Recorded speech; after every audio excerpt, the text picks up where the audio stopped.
Hey, this is Dave DeCamp from antiwar.com. This is anti-war news for Wednesday, May 31st, 2023.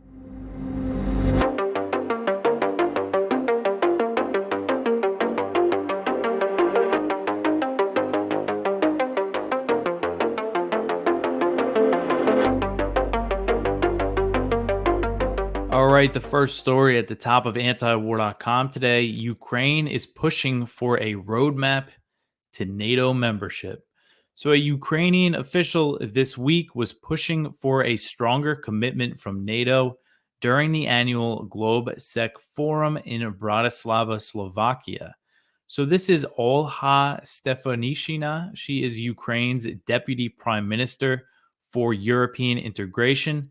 And she was saying that Ukraine wants NATO to give Kiev a roadmap toward membership at the upcoming summit in Vilnius, Lithuania this July. So this is going to be a pretty big summit, and there's been a lot of talk of this. This is some pretty strong words here from a Ukrainian official about this issue.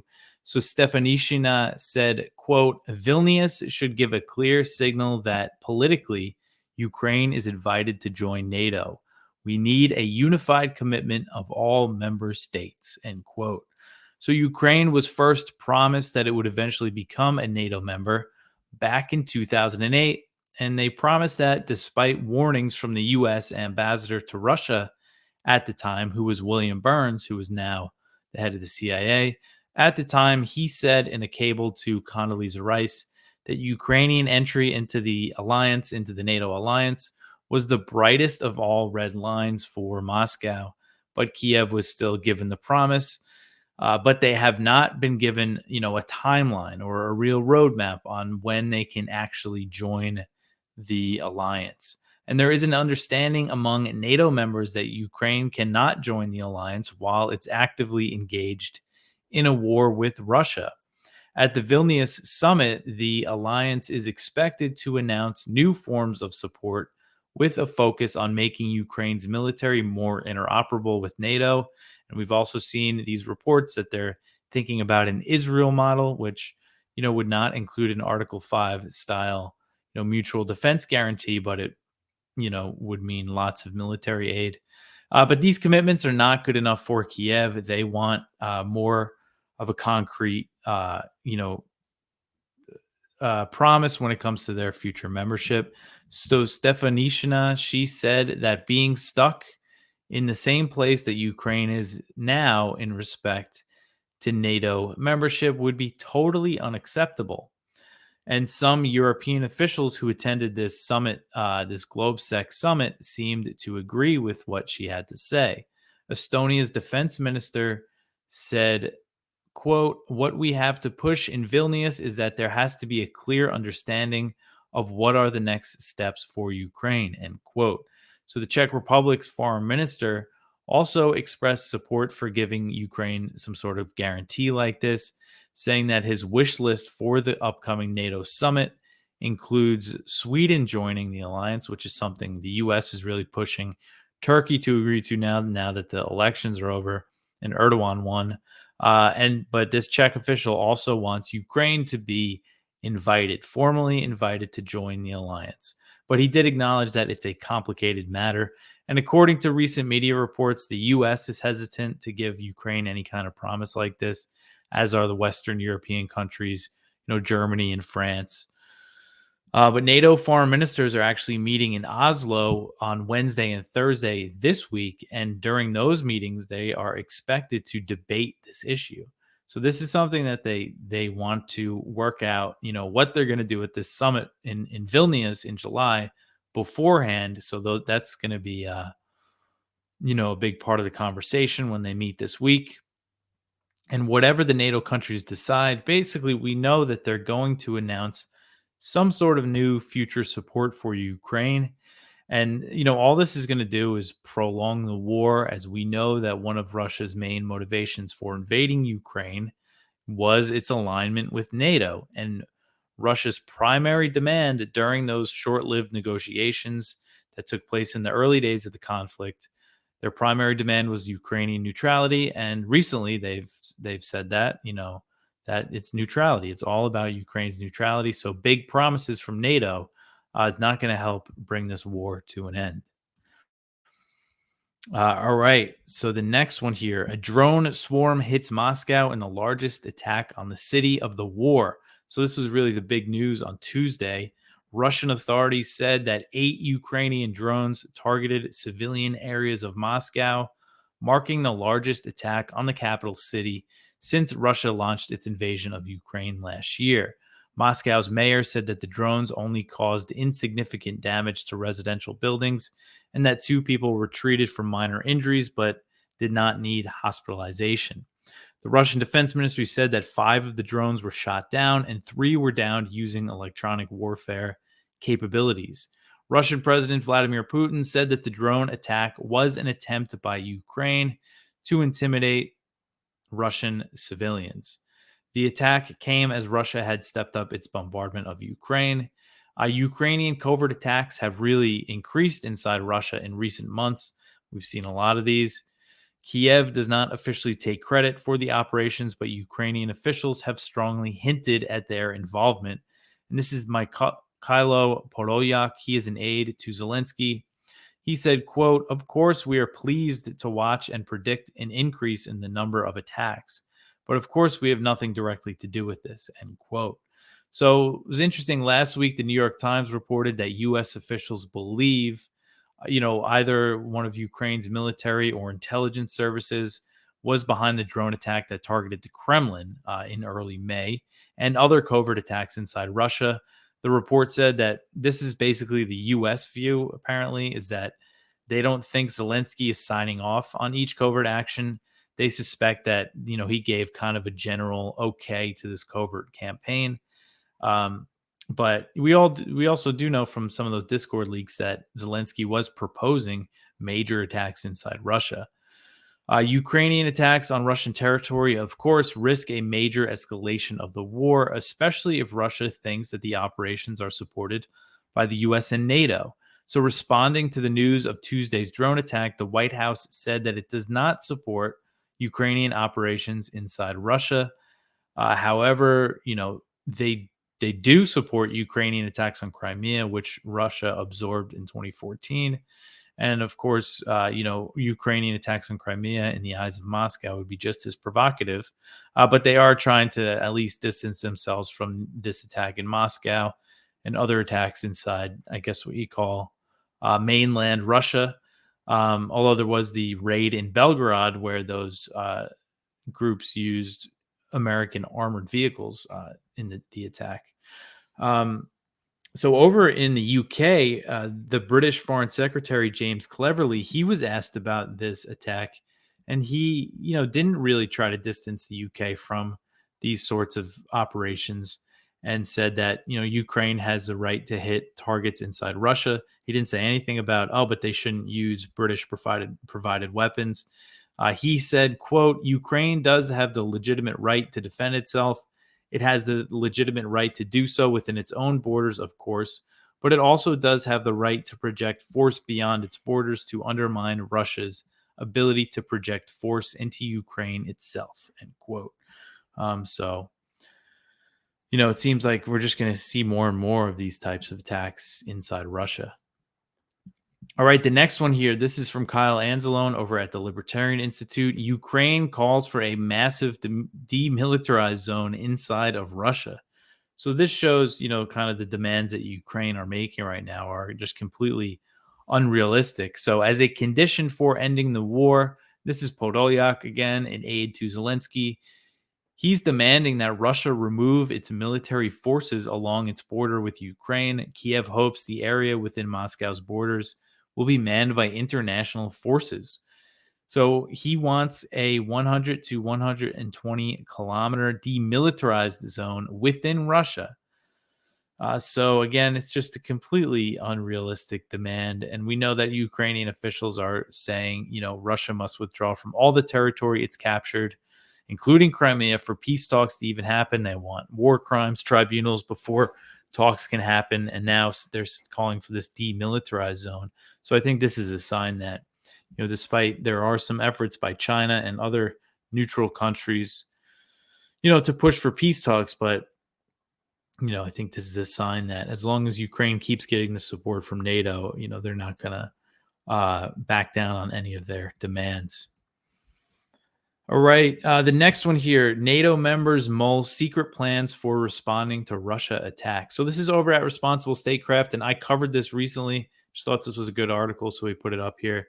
And it's about that for the first time since the Cold War, NATO has drawn up war plans for Russia, how to respond to a Russian attack. And they're expected to approve these during, again, that Vilnius summit in July. And this is a huge document that they're going to be approving. And again, it just shows how they're preparing for war with Russia. Not just supporting a proxy war, they're drawing up plans for a direct war, which is not a good sign. All right, the next one here, Taiwan receives free stingers from the U.S. So Taiwanese media has reported that Taiwan received delivery of Raytheon-made Stinger anti-aircraft missiles from the U.S. as part of a $500 million package of free military aid that Washington has been preparing for Taipei. So according to Taipei Times, the Stingers arrived in a Boeing 747 on Thursday night. So far, I haven't seen either the U.S. or the Taiwanese governments confirm these reports from Taiwanese media, but both sides did say recently that the $500 million in weapons would be sent soon. And I'm not sure exactly how many Stinger missiles or that they sent over there, and how much of that 500 million is covered by this. We might get more detail on this soon. But this $500 million in free weapons that the U.S. has been planning to send, and these Stingers are being pulled from U.S. military stockpiles using the Presidential Drawdown Authority, which is the primary way that the Biden administration has been arming Ukraine. So as you see, this is their view on arming Taiwan now, is that it's similar to Ukraine and they have to ship these weapons as quick as possible. And the 2023 National Defense Authorization Act included $1 billion in this presidential drawdown for Taiwan. Again, that's $1 billion worth of military equipment that the U.S. can send directly to Taiwan from their military stockpiles. And this military aid for Taiwan is unprecedented. The U.S. has sold weapons to Taiwan since severing relations with Taipei in 1979 to open up with China, but the U.S. has not provided arms free of charge. So the new support angers China as it views such steps as an affront to Washington's one China policy. And China's military, the People's Liberation Army, recently really warned strongly against these steps, saying that it was absolutely intolerable, and said that increasing U.S. support for Taiwan has shaken the foundation of China-U.S. relations. The other thing that they were responding to there was the reports that the U.S. has sent about 200 troops to Taiwan to assist in training. All right, so the next one here, the U.S. accuses its Chinese jet of an unprofessional intercept over the South China Sea. So U.S. Indo-Pacific Command on Tuesday claimed that a Chinese fighter jet conducted an unprofessional intercept of a U.S. spy plane over the South China Sea, which is an area where the U.S. has increased its military presence in recent years. The command said that the incident occurred on May 26th and that a Chinese J-16 jet flew directly in front of a U.S. RC-135 reconnaissance aircraft, forcing the U.S. plane to fly through its wake turbulence. And the command released a video that they said showed this encounter. It's not clear where this happened, because sometimes U.S. spy planes fly pretty close to China's coast. And China also claims, these islands in the South China Sea, which they consider their territory. So it's not clear exactly where this happened. But the heavy U.S. military presence in the region raises the risk of an accident between the two militaries, which could spiral into a full-blown conflict as U.S.-China relations are at their lowest point in decades. And, this has happened before. Back in 2001, the Hainan Island incident, when a U.S. spy plane collided with a Chinese plane and it killed the Chinese pilot. The American pilot landed in Hainan Island, and it was a big, diplomatic crisis. But at the time, relations were much more cordial. I can't imagine, what would happen if something like that happened right now. So the encounter over the South China Sea, it comes amid a lack of communication between high-level US and Chinese military officials. Beijing has declined to hold a meeting between Secretary of Defense Lloyd Austin and his Chinese counterpart, Li Shangfu, because the U.S. refuses to lift sanctions that were imposed on Li back in 2018 before he was the defense minister.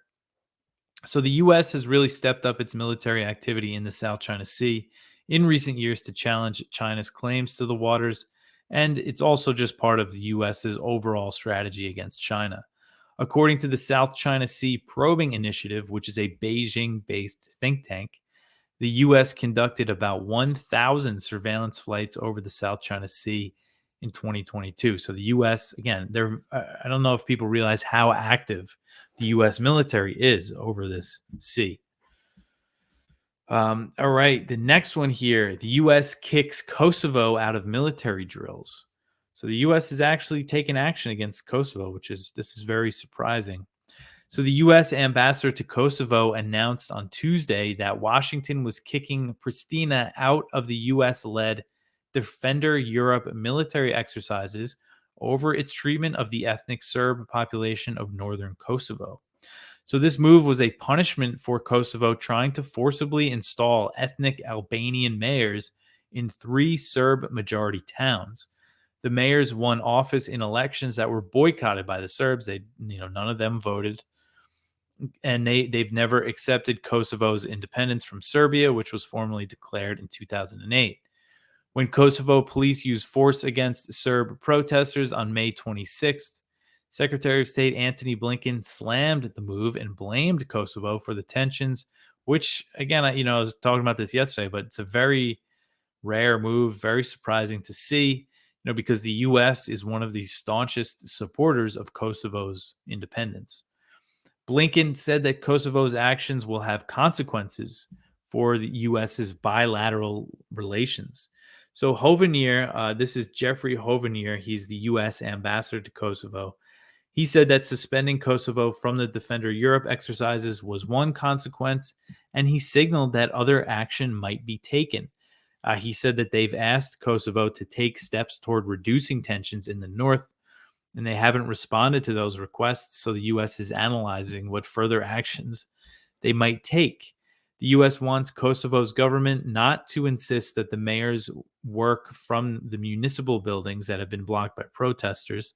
So saying that the mayors don't need to get into these buildings, so they don't need to, attack the protesters. And they want Kosovo police to withdraw from the buildings in the 3 northern towns. So they want Kosovo to totally back off, which, again, it's very interesting. And, Hovenier said that this has hurt U.S. and EU efforts to broker a normalization deal between Serbia and Kosovo.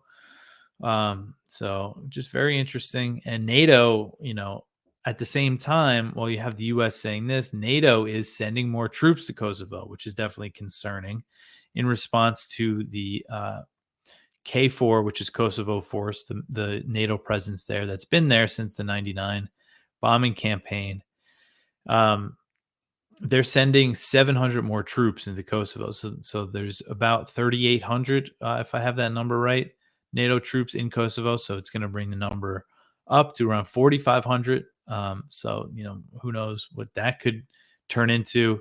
And so after those clashes yesterday that we saw between the NATO troops and the Serb protesters, 30 members of NATO's Kosovo force were reported injured, and 52 Serb protesters were reported injured as well. And NATO called it an unprovoked attack by the protesters, but they used tear gas. They were moving to clear them from the area, so that it wasn't unprovoked. He's starting to hear that word a lot from NATO countries, unprovoked. All right, so the next one here, U.S. hikes sanctions on Syria after it rejoins the Arab League. So the U.S. on Tuesday imposed new sanctions on Syria for the first time since the country was brought back into the Arab League as part of a normalization push between Damascus and regional governments. According to the Treasury Department, the U.S. sanctioned two Syrian money service businesses that are accused of helping the government of Syrian President Bashar al Assad maintain access to the global financial system. The companies are also accused of aiding Hezbollah and Iran's Islamic Revolutionary Guard Corps. The businesses were targeted using the Caesar Act, a law that the U.S. has used to impose sanctions on Syria that are specifically designed to prevent the country's reconstruction. The House voted overwhelmingly to maintain Caesar Act sanctions on Syria following a devastating earthquake that killed thousands of Syrians in February. So it shows how cruel this policy is. And hawks in Congress are infuriated by Syria's readmission into the Arab League. A bipartisan group of lawmakers in the House introduced a piece of legislation that aims to combat Syria's normalization in the region by expanding sanctions.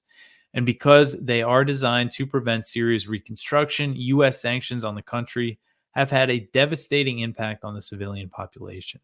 And on top of the economic campaign, the U.S. continues to occupy eastern Syria, and it controls most of the country's oil reserves. The next one, I actually skipped this one. This is also over in the Balkans. The U.S. flies bombers over Bosnia amid secession threats. So the U.S.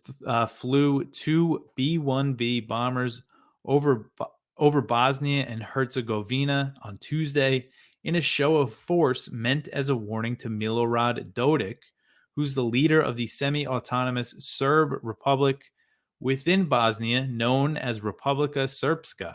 So if you're not familiar with the Balkans, there's a lot of these situations with the ethnic groups, having issues and living in separate areas. And in Bosnia Herzegovina, it's broken up basically into two sort of autonomous areas, including the Serb one, Republika Srpska, and then the Federation of Bosnia and Herzegovina. But they fall under one state, and their leader, the Serb leader, has been threatening to secede or declare independence.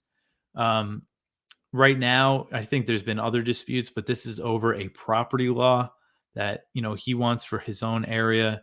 That's different than a property law in the rest of the country. So the U.S., what does the U.S. do? They fly a bomber over there, two bombers, which, just goes to show, well, how is this any of the United States' business? The U.S. intervened in Bosnia in the 90s, but it's just so ridiculous. I don't know.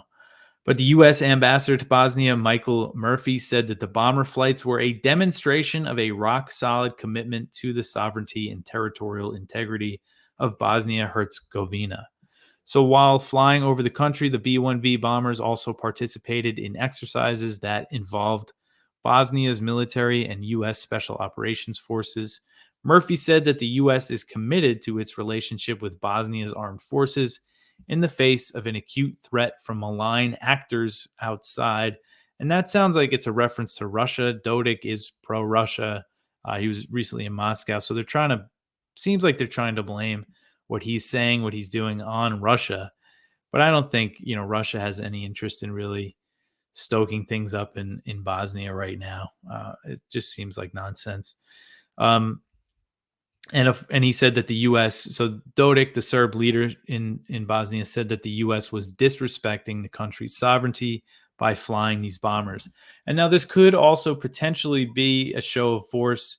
They might be trying to kill two birds with one stone here, because although they're blaming Kosovo for the tensions in Kosovo, Serbia has also, put its troops on high alert, saying that they're standing by to intervene if things get out of control in Kosovo. So this also might be the U.S. kind of flexing its muscles at Serbia.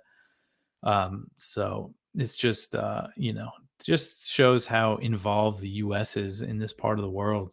The U.S. is involved everywhere, but it's just very strange.